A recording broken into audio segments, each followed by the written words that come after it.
Hey guys, what's up and welcome to a new Tesla update video. So today, as per usual, let's go over Tesla stock. Let's go over the price action that went out today. Tesla with a massive rally today. We'll discuss it, talk about it, figure out what the hell is happening, what we can expect moving forward. And yeah, if you enjoyed the video, don't forget to hit that like button. This is not financial advice. I'm not a financial advisor. And of course, my membership section is live. The link is down below if you're interested, where I share my intraday thoughts, post updates on Tesla every single day, technical analysis, options flow, etc. Also, so for instance, we were talking about this potential move up right here. You can see followed by that breakout on the triangle, rising triangle, right? Pretty much talking to my members throughout the whole entire day. And yeah, so if you're interested, getting this kind of information up to date as we kind of pretty much watch this move happen as we talked about it. And I told them how a break of 180 will cause a move higher. And that's exactly what happened. And yeah, again, all that stuff, just $3 a month in the description below of this video to subscribe and join the membership. But let's jump into it. Tesla closing the day with an absolutely astronomical rally of about 6.7%, which obviously compared to the market, we can say is a little bit of an outperformance, we'll say. So great to see finally Tesla waking up a little bit. And the best part is the fact that this did happen on elevated volume, which is always a nice little plus to see, which to me, at least as of right now, tells me that this move up right now that's happening, even though I do expect it to slow down pretty much right around here, is most likely not a fake or false or like a bull trap move upwards. It still could be. We'll talk about that. There's still, potential scenarios, but in my opinion, because it's on also elevated volume, it's hard to look at this move and not think that this is a just straight up bullish move, really. And we'll discuss obviously all the different aspects of that. So as per usual, let's just jump into it.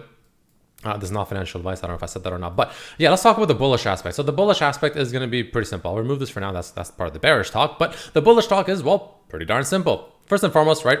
We'll start with the daily, right? We broke above, we actually went even above 185, which I'm a little bit surprised about, but we did break out of this 180 range, right? We were trading in this potential bear flag that we talked about as well. It could have been a bear flag, right? But we were trading inside this area, right? Obviously a massive rally, bull flag, breakout, kind of went sideways for some consolidation on lowering volume. And then we, of course, did this massive rally as we also had the stochastic flip bullish on the daily, right? Broke above 180 and then we continued the rally. The best thing about this is the fact that the break above 180 actually did occur right here on elevated volume, you can see, right? So that's always a nice thing to see when you see these kind of breakouts happen on elevated volume like this. That's always a promising sign, right? And then of course we continued up even further, a little bit more than I expected. I didn't expect this to go this far ahead today at least, but we did, right? And this to me screamed a little bit of like a potential short squeeze, a small short squeeze for Tesla today. Now, whether or not it's actually a full-on bull trap, we'll see. I don't think it is, but obviously there's still that possibility. Now, because we broke above 180, we ended up rallying even higher. Now, obviously this is overall a bullish move, right? Again, if I zoom out, we've talked about this many times, how there's more bullishness than bearishness here, right? We talked about that, how I was 75% bullish, 25% bearish, right? Because of the bear flag mainly, but we were above the 21 EMA, we were above that 20-day moving average essentially, which is that white line in the center, and we just pretty much held those, consolidated sideways, lowering volume, and then we escalated further up even higher, which is always a nice thing to see. So now the question, of course, is, well, what happens now? Well, first and foremost, right, we obviously, since we broke above 180 and even 185, we are in a pretty bullish structure. There's no arguing that. I don't see how you can look at this and think this is bearish. I don't see it personally. To me, this is bullish, right? Obviously, the weekly so far is still showing a beautiful weekly crossover, especially on such a day, unless we just completely collapse, which technically is possible with NVIDIA earnings coming up. Maybe sentiment on Tesla can drop along NVIDIA if NVIDIA, crashes post earnings. Who knows? I have no idea if it will or not, but there is that possibility. But the weekly MACD crossover is still very much there, and I highly doubt that is going to cross back down to the bearish side this week unless some pretty catastrophic thing happens for Tesla, which technically not impossible, just in my opinion. I wouldn't bet on it. Let's just say that, right? That's not something I'd be betting on. Like, I'm not in any shorts, and I don't plan on entering any shorts. I rarely enter shorts. I rarely enter calls too. I usually just mainly play shares and sell options. But the one thing to watch out for, though, on the daily chart is going to be this 100-day moving average, right? This is definitely something to watch out for, right? We pretty much rallied right into it. We gap filled this gap over here at pretty much 185. We ended up rallying even past that, but we rallied right into this 100-day moving average, which we did, kind of get some general rejection from this overall area before. We're kind of right in the middle of what this trading range was back here. right? The area that we stopped at did act as a support on this candle a little bit, right? And it did act as an overall resistance, pretty close to these candles right here, pretty close to these candles not too long ago. Like, what is this? Maybe like 3 weeks ago or so, right here, not too long ago, in that general vicinity. So we are at still a pretty decent potential resistance here, right? Especially with this 100-day moving average literally right above us, sitting at, what is it sitting at right now? It's sitting at 187.25, which tomorrow will probably be ever so slightly lower. But, you know, again, that is a pretty important resistance point and area to watch out for moving into really the rest of the week, honestly. So definitely keep your eyes on that 100-day moving average. Now, let's go over to the 4-hour chart. Actually, before I go to 4-hour chart, let's bring these bad boys back over here. The band's regression has officially on the daily chart entered overbought territory. Now, it is the first level of overbought. The second level of being, you know, pretty damn overbought will be pretty much 190. An exceptional overbought, like this would be like extreme levels of being overbought, would be pretty much around $200 per share. I don't think we'll get there just yet. I do expect it to cool off here. And why? Well, because even though the daily is overbought, but it's not like substantially overbought, pretty much every other time frame below that is pretty substantially overbought. 4-hour, for instance, we did actually pretty much more or less cancel out this bear flag, which is good to see, right?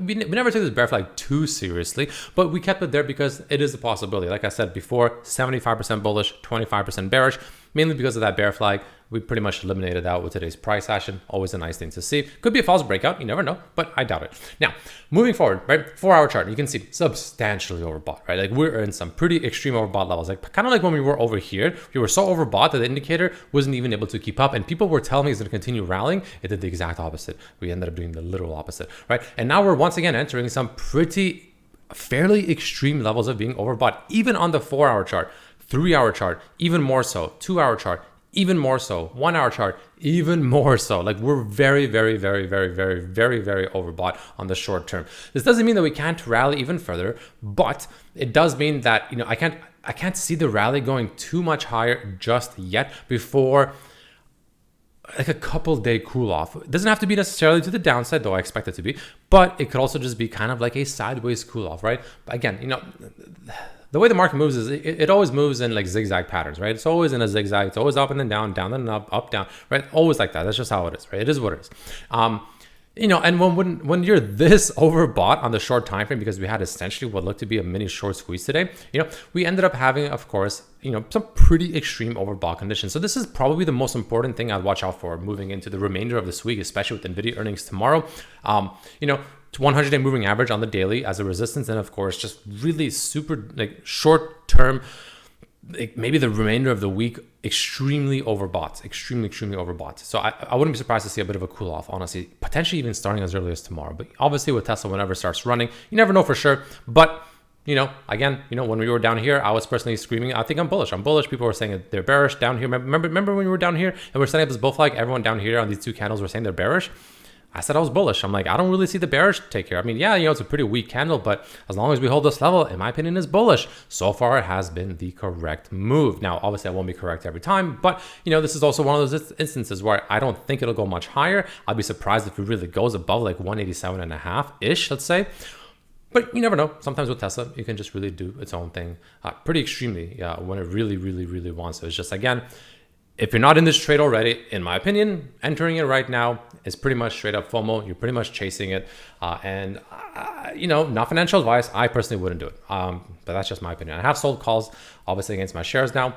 I did a bunch of trades, which I shared with my members actually slightly this morning. But yeah, I have sold calls. I have sold puts before this rally started.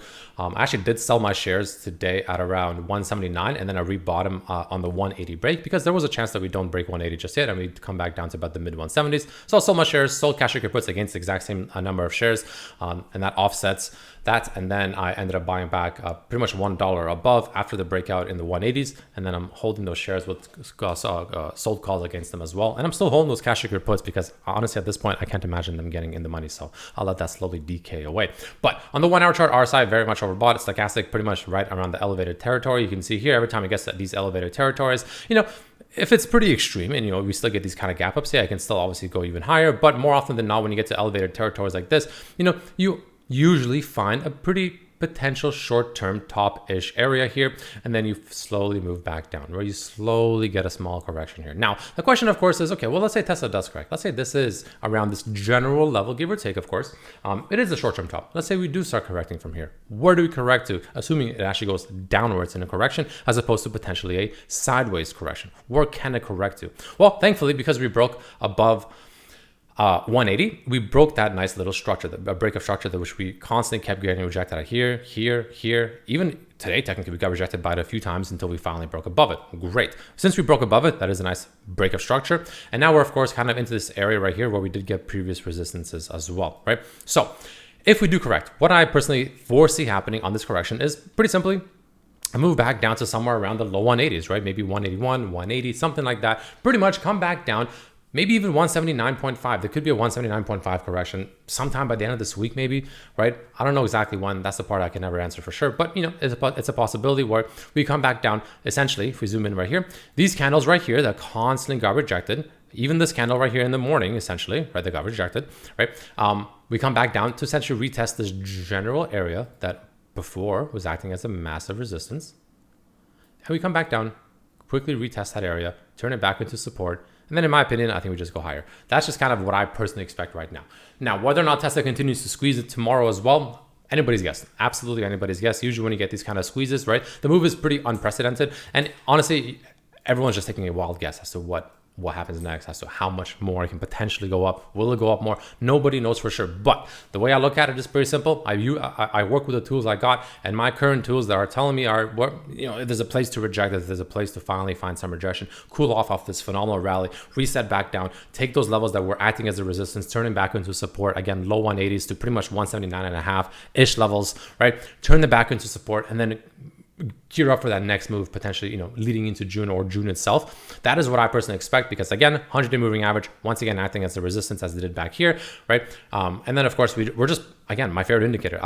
This is probably my main one that I used to trade most often in terms of my strategy. So many overbought signals that are screaming right now pretty aggressively. There's still technically a little bit more room to the upside, but not too much more, right? Not too much more, which is why, in my opinion, chasing here, I wouldn't do it. It's your money. If you want to chase it, you can chase it. I personally would not do it. I'd do my very best to be patient if I'm not already in this, and wait for a potential move back down to, again, the low 180s to very, very, very high 170s. Again, like 170.5 or 179.5, something like that. So that's kind of the main way I'm looking at it, right? That's the main aspect that I'll be looking at. Again, if I go over to I think it was a 3 hour. This was the 3 hour chart. Right? This is what I was talking to my members about this morning, right? Well, I talked about how, we actually could be in a nice looking ascending triangle. And then we, of course, ended up breaking out, broke above this kind of, 179.5 to 180 level. And then we continued up even higher. And again, like I said, personally, what I expect is pretty much a move kind of like this, back down here, get this area, turn it back into a nice supports, which was a resistance, and then you move up even higher. That's my current projection. If I had to take a guess for the next week, like the rest of this week, I think would be pretty much this move to the downside.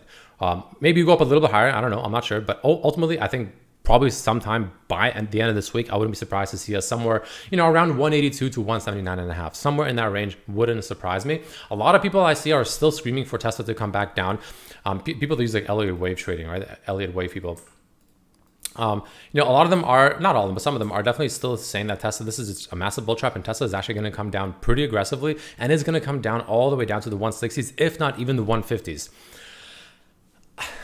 Personally, I don't see that happening. I can't see that happening. I don't understand how that can happen. That would have to be like the market would pretty much have to crash, in my opinion. The market would have to not just correct, like arguably almost crash for Tesla to come back down to the 160s, especially the 150s. I can't see that happening. It's looking bullish. It's breaking a lot of structures, which is great. It's breaking bullish trends. It's looking good, man. It's really looking good. I think the ultimate rally really starts if we break above 205. Then I think 220 to 230s is like pretty much a guarantee. But one step at a time. I think that's going to be more of a June play as opposed to right now.